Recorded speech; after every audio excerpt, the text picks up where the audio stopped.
Let me tell you something I wish more people said out loud. You can sound confident even when you're nervous. Yes, really. Confidence isn't about being perfect.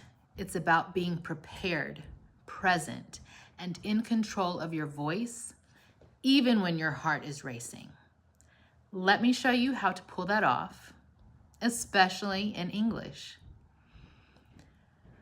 Start with your breath, not your words.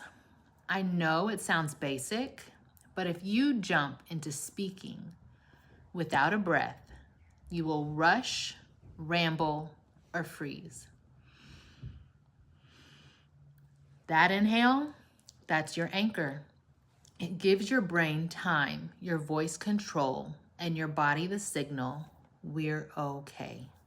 Even in a high stakes meeting, take one clean breath, then speak.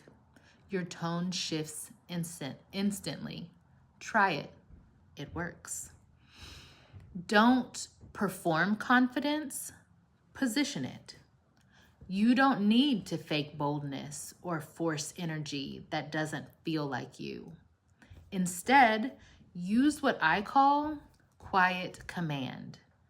That's saying, here's my recommendation, or let me walk you through the numbers. No fluff, no apologies, just direct, clear leadership.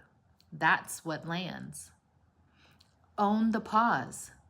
Most people fear silence, so they fill it with, or nervous rambling.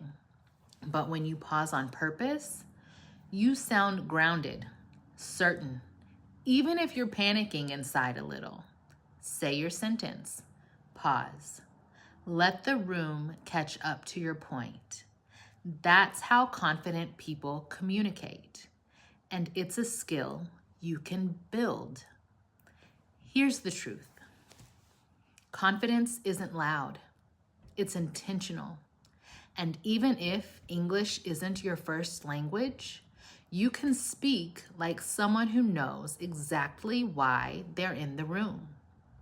So tell me in the comments, what do you do to sound more confident when nerves kick in?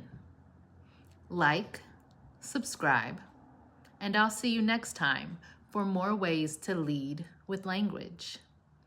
I'm Tiera, and this is Fluent in Finance, where confidence meets communication. You've got this.